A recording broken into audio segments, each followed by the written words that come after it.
Hello ladies and gentlemen, I am PANCZASU back with Necrophages, and in case you have missed it, I have previously uploaded a video where I discuss all the various and numerous changes in the newest patch, which currently is number something 7 something. I don't remember the name of the patch, but it has just changed, and as we are approaching the release, this patch is fairly close to what we are going to get once the game actually does go gold, so it's going to be fairly fun, all things considered, wouldn't you agree? However, one thing in particular is very important when it comes to this playthrough in particular. Firstly, it will have some bugs, because I started this playthrough in the previous version and now we're in the newer version. Not all things are 100% compatible. We should still be able to continue this playthrough. I have made some tests. It looked like while there were some errors, they weren't really exactly, major in any way, so we should be able to continue. There will be a small issue that you're actually going to laugh about at the start of the next stand, which is quite hilarious. I actually took a picture of that.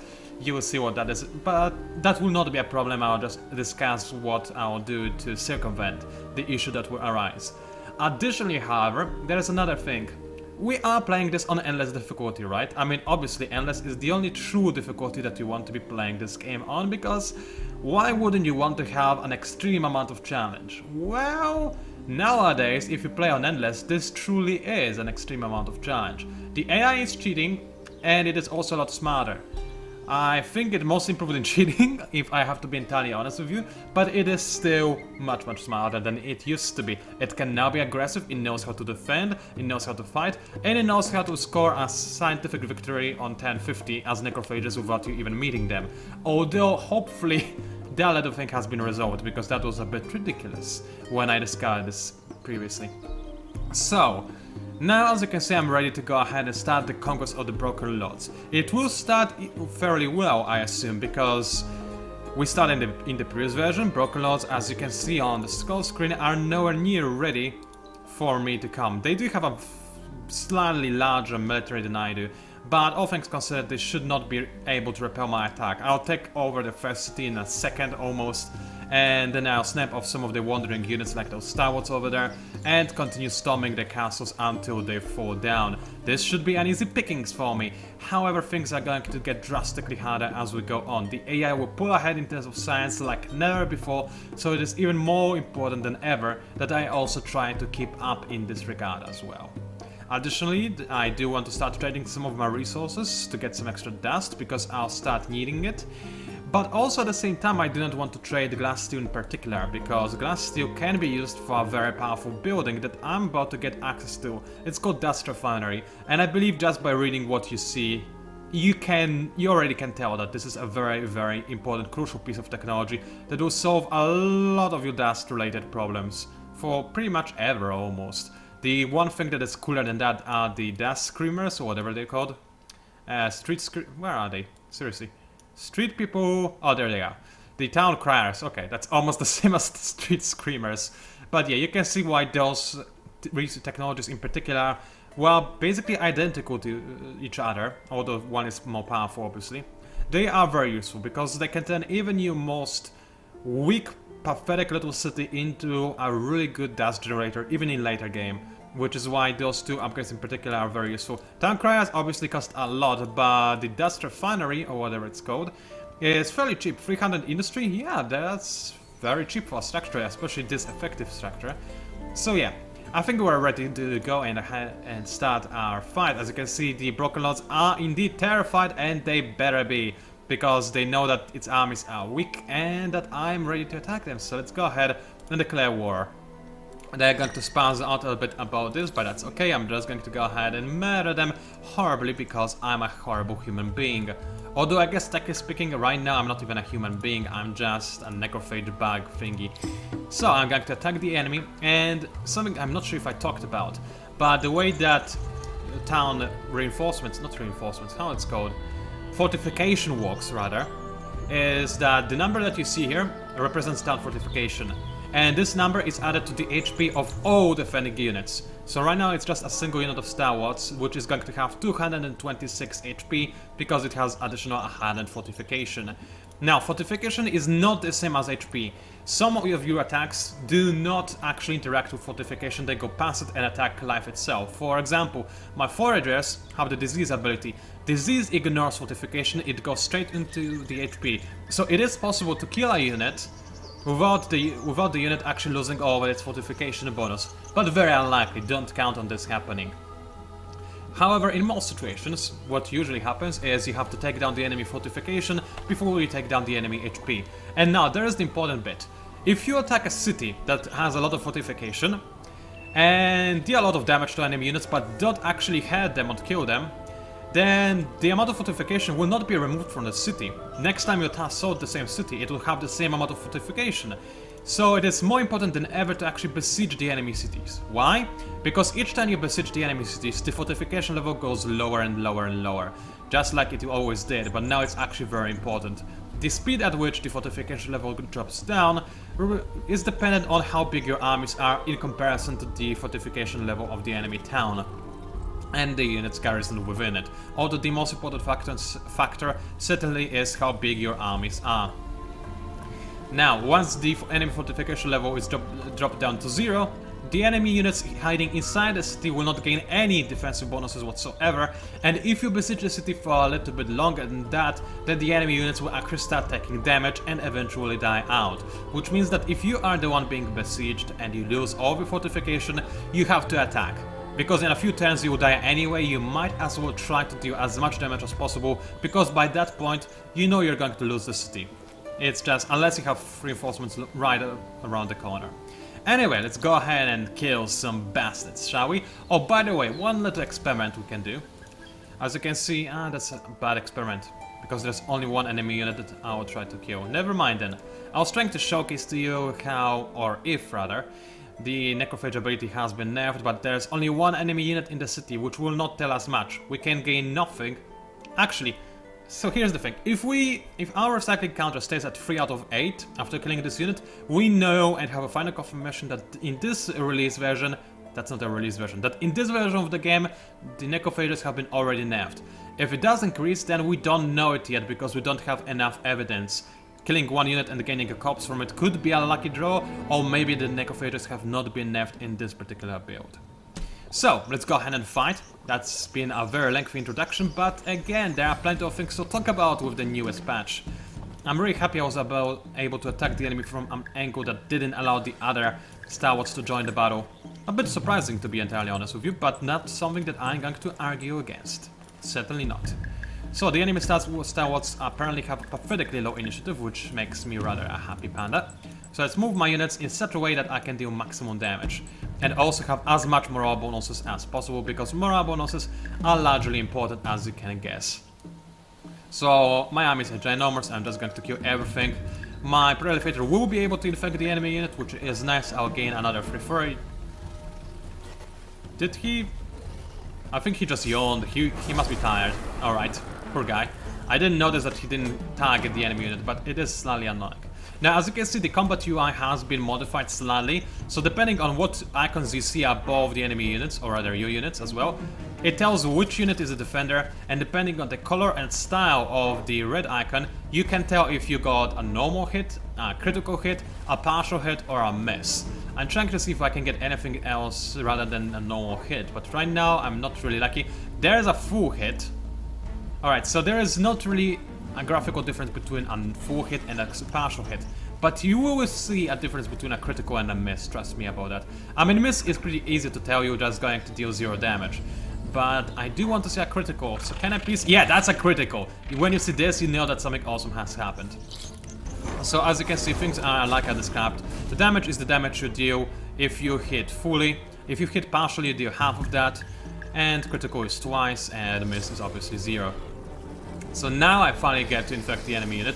As you can see, it did take quite a long time to just get rid of the fortifications, because fortifications, again, they do take a while to actually be destroyed. And also in this patch in particular, as I mentioned in my discussion video about this patch, units have a very high amount of life compared to the amount of damage that you can deal, which is something that I personally and a lot of other VIPs are trying to convince the developers to change, because right now, frankly, I think you can tell, I'm just using an entire army to bash on a single group of Star Wars, and it is taking forever.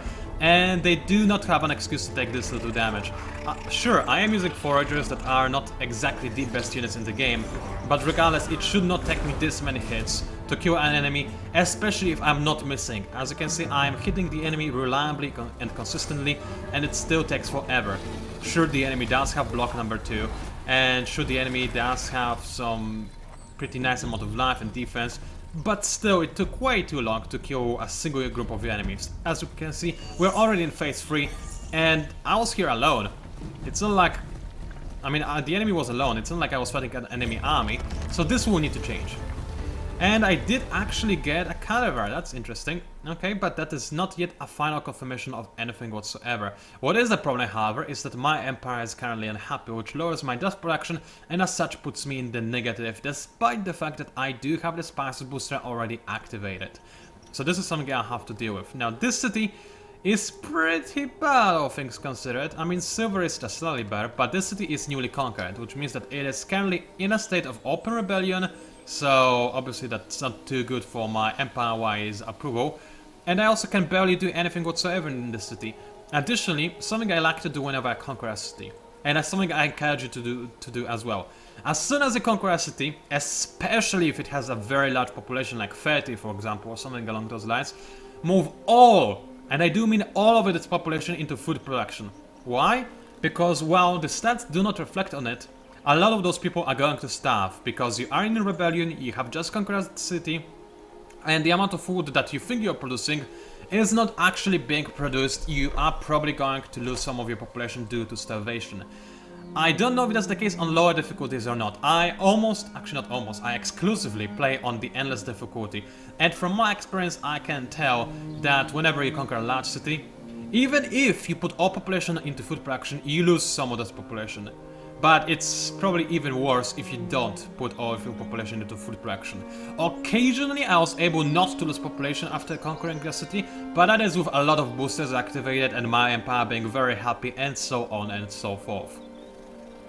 Alrighty then, so new city, let's assume that I'll keep it. What do I want to do with it? What does it have done with it already? Very basic structures, nothing special whatsoever. It used to be a Broncolot city, so obviously it doesn't have a lot of food whatsoever, but we want to change that as quickly as possible. No rivers nearby, which is fairly bad. I don't know why Broncolots would settle on an area that has no river, in an area rather. There are devers, so I guess that's an excuse, but still a pretty poor excuse. At the very least they should be next to the coast for extra dust income. But I'll not judge the past AI's movements. Now AI is smarter, and I assume it would not make the same decision. That said, there are 3 anomalies right next to the city, which is quite decent, I have to admit. So after I get the siege turret, what else can I gain, really? Not much. I am thinking about raising the city after it develops, but it does have access to glass steel, which is nice, and 2 villages. I'm not going to assimilate the devers, but what I do want is to fix those villages, because each time you fix a neutral faction village, you gain a free population. It's reflected by the second stats, as you can see. The first stat is the population you have, the second stat is the population that you gain from expansions, like villages for example. So there is that. I have killed a unit, gained an extra bit of cadaver, nice, and I have too many units in my army, which is something that we have discovered already. You can counteract by splitting your forces, although right now it made no difference whatsoever, which is interesting. Things are changing again. Alright, let's go ahead and explore those ruins because I can. And now this is actually fairly important, because I have... oh, it changed again. Whatever. Because I am currently in my territory, I can change the equipment of my hero, which is something I should do, because if you change your equipment to the same tier of equipment, made of the same type of... what's the word for that? Type of thing, like iron for example? My English is so poor. Then you can do it for free. I'll prove it to you. Right now I'm holding, what is it called? A quarterstaff made of iron, and it's good quality. Right. But if I change it, for example, to a long scepter, I can change that at any point in time and it costs me nothing whatsoever, which is rather jolly, if you don't mind me saying so, especially since this stuff I consider to be much better because it gives you the exhaustion ability, lowering the enemy defense, which allows your units to hit the enemy more reliably. Keep in mind, defense doesn't reduce the damage, it reduces the chance of the enemy hitting you in the first place. However, this hero obviously is no longer really in the first era. We are in the second era and almost in the third era as well. So once we do reach the third era, I'm going to equip this hero with some better things made out of excellent quality iron stuff and whatnot, but since we are not quite there yet, I'm not going to do so just yet. Now what I'm going to do and what I'm doing right now is standing between those two armies. Why am I doing so? Well, it's actually something I just noticed. If I stand here, those guys cannot attack me at the same time. This guy can attack me, but he will not gain the reinforcement of this army. This army can also attack me, but it will not gain the reinforcements of this army. So being in the middle is sometimes the safest place. Of course, what the enemy can do is just walk around here and attack me, and that's what a human player would do. But we'll see if the Brocolots do the same thing. Now, I do not like conquering Brocolot cities, especially AI's Brocolot cities, especially on Endless, because they just cheat to maximum, it feels like. I have seen them in super late game with just 4 cities with 9 population in total, and still they were far ahead of me in almost every stat except, well, population, for example, which is obvious. And I have no idea how they do when I have literally 5 times their population.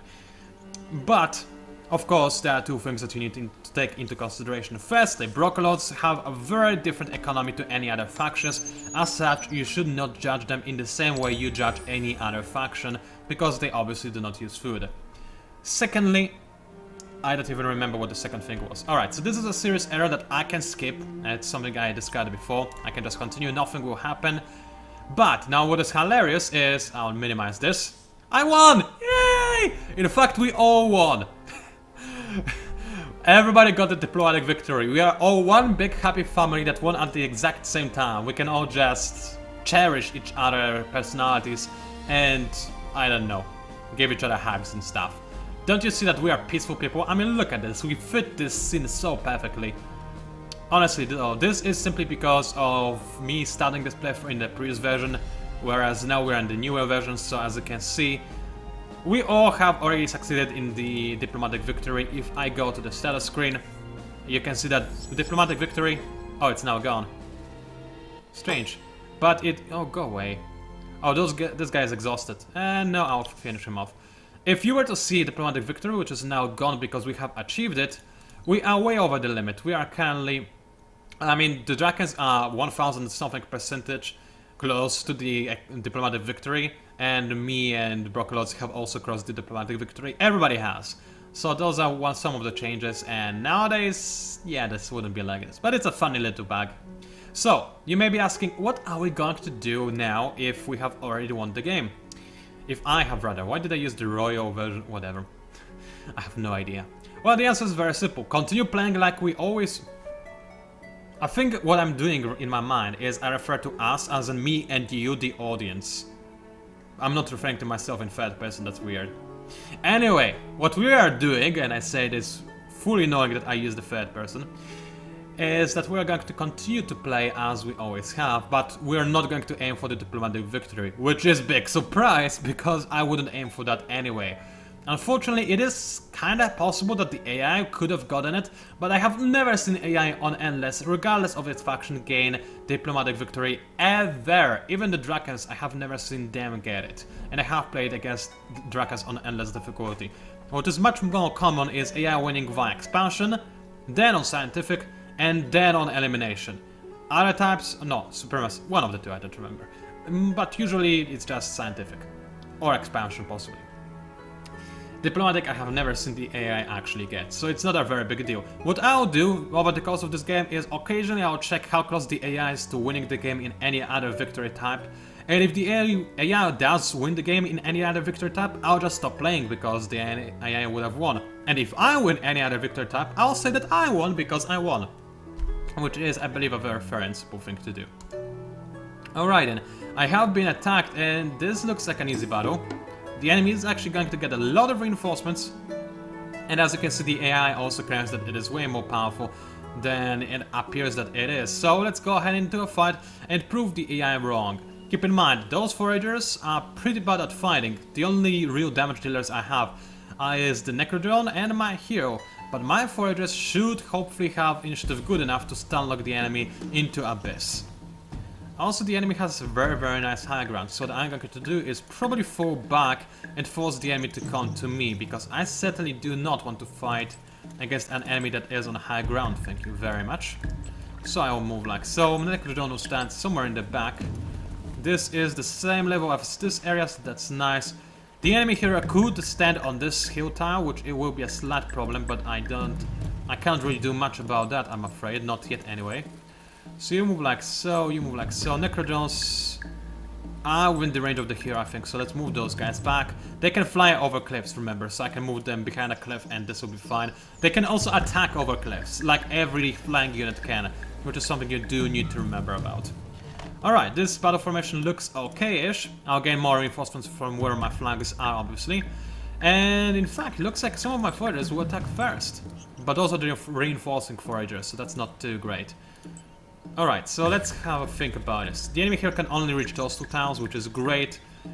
And he will be able to attack this unit. How about the stalwarts? They can attack this guy as well, but they have very low initiative. So, let's do it like so. This forager is going to go to this tile. This guy is going to reinforce where he stands right now. This forager, well, the hero will take the high ground here. Do I really want to take the low ground in this case? Yes, I do, because of the morale bonus that I gain and the morale bonus that I deny to the enemy. I want to surround the enemy. There is no flanking or anything in this game, but you do want to surround the enemy regardless, purely because of the morale bonus. Necrodons, I want to fly over here because it's a very nice area to attack the enemy. I can attack over cliffs, or I can attack the hero if I choose to do so, which is a good idea. In fact, I'm half tempted to give those guys this kind of order to make sure that my Necrodons will attack the hero, but I cannot guarantee that this hero will move to this tile. He might walk over there or there, so I do not dare to risk it, because if the enemy hero does not move to this tile, my Necrodons could weird out, spaz out and do something unpredictable. I don't think I can take this kind of risk, no. Alright, what about this flank? Well, it's going to be much harder to defend, but I think if I just stay with this forager where he is, and how far can those guys go? Actually, not that far, so I'll move this forager forward to block the high ground for myself. Those guys behind, so that I can gain some extra morale bonus, and we'll see how well I can do with this guy. Now, my hero can heal enemy units, or friendly units, not enemy units. So this is very nice, but I do not need healing just yet, so just focus on killing the enemy, if you can. And Prolifator, just do the same thing, infect the enemy hero, but stand where you are if you can have, thank you very much. Let's go ahead and start a battle, and yes, the enemy hero moved exactly where I wanted him to move, so this is great. I'm gonna infect him slightly, which is nice. Keep in mind, the Parasite ability only lasts for a few turns. If you don't kill the enemy fast enough, you do need to infect him again. Otherwise, you will not gain the Parasite and you will not gain your free forager. So, as you can see, the enemy hero is kind of a beast when it comes to attacking. That is, of course, to be expected. It is a hero after all, and Broken Lord's heroes, they do have a tendency of being very good in a battle. I prefer them to be a governor, because they have amazing governor-related skills. That was a critical, are you serious? Wow. But as you can obviously tell, they are also fairly beastly. I cannot believe a critical that only 1 damage, that has to be a bug or something. A critical cannot do 1 damage. I don't care about anything really, it should not have happened.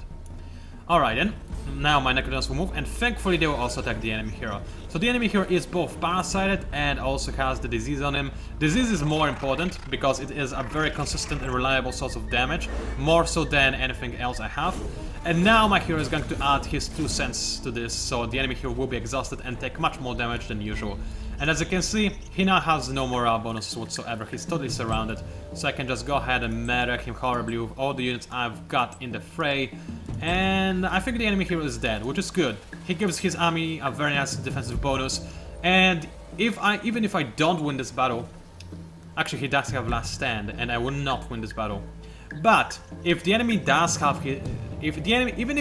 Let me try some of this again. Even if I don't win this battle, the enemy hero will come back to life because of last stand, but he'll come back with 1 HP. 1 HP, I'm not afraid of. And if the enemy chooses to heal his hero with HP, then the enemy will have less dust in his treasury, which is again something I'm okay with. Still, I'd much rather destroy or rather kill some of the enemy units. But this is sadly not something I truly can decide on. You be aggressive, but if you can, please move to this tower because it's useful. Same deal for you, try to move to this tower if you can. Guys, I want you to listen to me. Okay, now it works, alright, good. And the militia, I actually somehow gained your workforce a little bit as well, very nice. Do I need to heal anybody? I guess I could use my hero to heal this necrophage if he survives the next hero attack, which he could, it depends on the dice roll. So we will see how it works. Oh, the enemy actually moved backwards. That's a very smart move because now my army formation will be completely messed up and I don't exactly know what will happen. Either way, that's very major amount of damage that my proliferators dealt, but that is because proliferators have actually been buffed in terms of their stats. Now they're much more beefy. I mean, you can see that yourself. 146 HP maximum. Yeah, they didn't used to be like this. So they have actually been buffed. I'm not entirely sure if I agree with that, but giving them a bit of the health bonus was certainly a good idea. I'm not sure if they weren't given too much of it, simply. Alright, so now the enemy lured me into a hot gate scenario, which I certainly do not appreciate. I'm going to take some major damage and probably lose some units as well, but I think I should do okay. Alright, so this battle is going on. What else can I do? The enemy is exhausted, obviously. I'm not going to talk with them though, because I don't feel the need to do that. My general hero has leveled up, and obviously I want him to get the abilities that will help me fulfill my faction quest. And my Necrophages have actually been attacked and damaged, not even slightly, but very badly, which I'm not a big fan of. My hero obviously can heal my own friendly units, but I don't like the amount of damage that my Necrophages have taken. This is certainly not really a good thing. Alright, what I will do now is, because it's again a targeting phase, I'll go back and target some more. So, left flank looks a little bit weird. I'm a bit stretched out, but I do think I'm kinda surrounding the enemy. So, let's have a quick look. This militia will walk forward, probably block me off. So this is a bit of a problem. Not a humongous problem though. Right, so first things first, this guy has to die.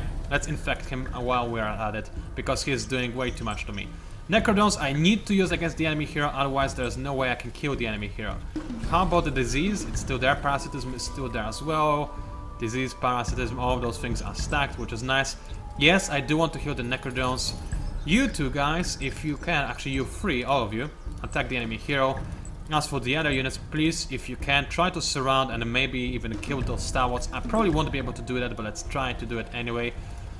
This forager I want to keep on this hill. I didn't want the enemy to gain the high ground position that they would gain from going onto this hill. And if possible, I want to try and surround the enemy. So let's give my units this kind of order. And maybe you just go in this direction. He'll try to... he'll probably do something stupid, never mind. What order should I give to this unit? I could force this guy to stay in where he is, which might not be a bad idea. This is a militia, I will not keep it within my army. It's something I gained because my city is right there. So yeah, let's use my militia's HP and sacrifice it to attack this stalwart so that he stays out of battle. I like this idea. Alright. Let's do it like so. The enemy hero is almost dead, but not quite. He will die next turn though because of the disease ability, and he's still parasited long enough so he is a dead person. Good. Unfortunately, my units are all focused on him still, which is maybe not something I should have done. But I didn't expect him to attack like so. Again, critical of 1 damage. That's very, very strange. I mean, sure, it was just... Is that a settler? That's a settler, isn't it? What is a settler doing? Very strange. I also don't know why I dealt 1 damage. It's something I'll probably have to talk about with the developers, because... Yeah, misses. Maybe it was a miss, you know what? I think it may have been a miss, and maybe there's a bug with this version that causes misses to deal 1 damage instead of 0 because of some weird rounding error. I don't know. I don't know why it would get the critical icon either, though. So it's certainly a bit strange, isn't it? Anyway, let the battle continue. I have to manage my empire, but so far I think it's doing nice. Silver needs some micromanagement, doesn't it? 1 turn until it gains extra population. Alright, I can wait for 1 extra turn. Yep, with population spread like so. Then I can start creating the Ursus villages because it will give me free population. So great, this is actually amazing. In 1 turn I'll gain my own population, and in another turns I'll gain extra population from the villages, which is absolutely amazing and I like it a lot.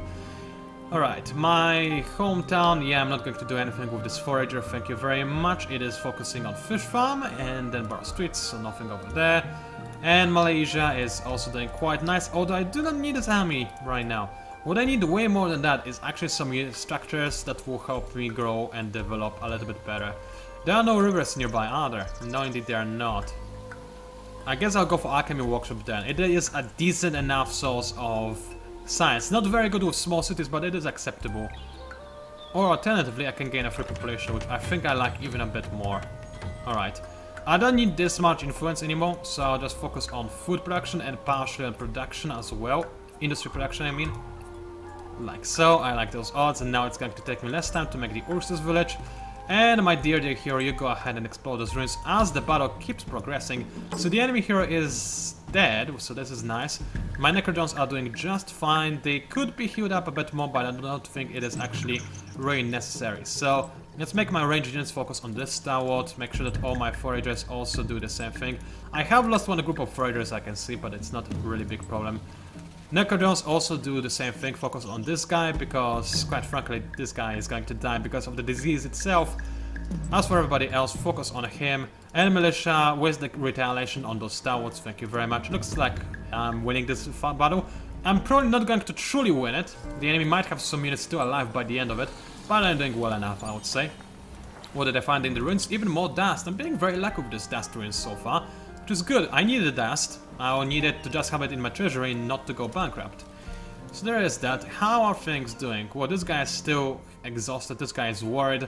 He will gradually recover his strength though. I mean, can we already see the difference? Yeah, this time the enemy AI just turned into beast mode because this is when we started playing in this newest patch. This is where the AI started being smarter. Look at the score, it's already going up. Research is probably going to show it nicely too. Not yet, soon enough though.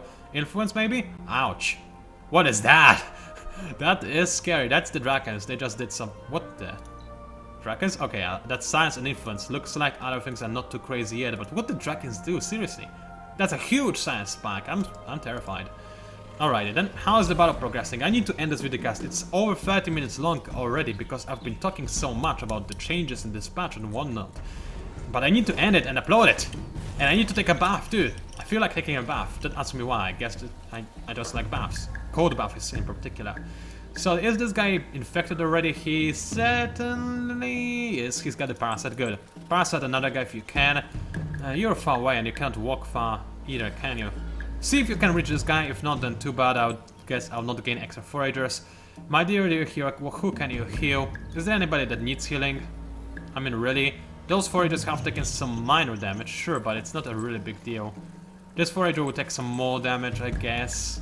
I could heal him. Yeah, let's just do it.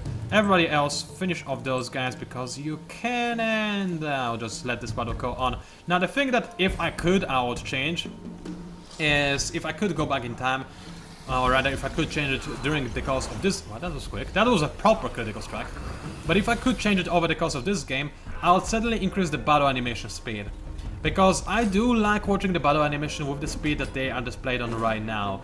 However, it can take a very long time to finish a battle as a result, and it's not exactly ideal for viewing purposes. So if I could, I would probably change it. Either way, I think you can see how well this battle is going. So I guess it is a good enough moment to actually end this recording, and I'll just go back and resume it in the next place when I restart recording next time. So until then, it was PANCZASU, also known as the Mighty Mix Spammer. Thank you very much for watching, and I'll see you online as soon as I murder those people horribly. As in, seriously guys, you could at least target the enemy, not the ground. Thank you very much. Alright, as I said, I'll see you online, and we'll probably continue slaughtering the Broken Lords, because I think I certainly have what it takes to finish those guys off. I just killed a bit of their armies. They still have some left, but it's not really a big deal. The next AI I meet, however, is going to be far, far more ready for me to come, and this will be a proper challenge. I'm going to enjoy this. Thank you for watching again. See you later.